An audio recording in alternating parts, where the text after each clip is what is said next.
L'école secondaire Monseigneur Richard présente les virtuoses de l'école virtuelle.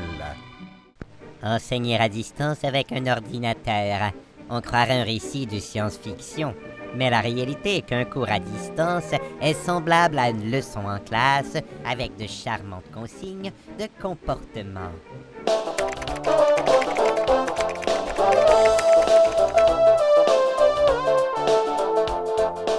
Par exemple, vous ne pouvez pas rester au lit comme ce jeune homme. Pour faire l'école en ligne ou à distance de la maison, il faut se préparer.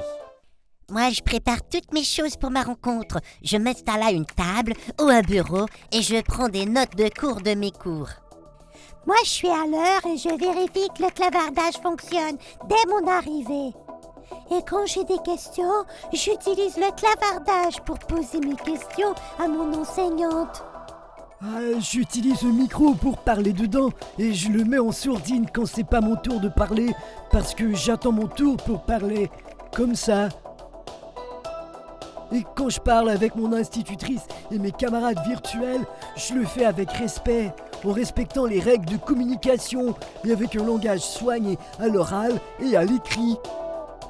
Et moi, quand je parle dans le micro, je regarde la caméra. Et aussi, j'ai une tenue soignée, comme si c'était un jour de classe normal.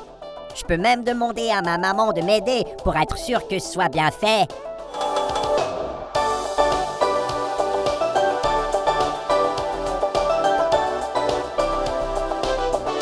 Et même si je suis crack en informatique, je ne fais pas de capture ou d'enregistrement d'écran. Et je ne publie rien sur les réseaux sociaux sans permission. Aussi, moi j'évite de faire des mouvements qui pourraient déranger visuellement dans les yeux. Alors je fais mes exercices calisthéniques avant la leçon. Et si vous ne pouvez pas participer à la rencontre, que devez-vous faire? On doit vous aviser à l'avance. Et je vous demanderai aussi de fermer les fenêtres inutiles et de désactiver les notifications de vos appareils pour ne pas que ça fasse bing-bong pendant le cours. En suivant ces quelques consignes de comportements attendus, vous passerez les plus beaux moments de votre vie en classe à la maison. La fin.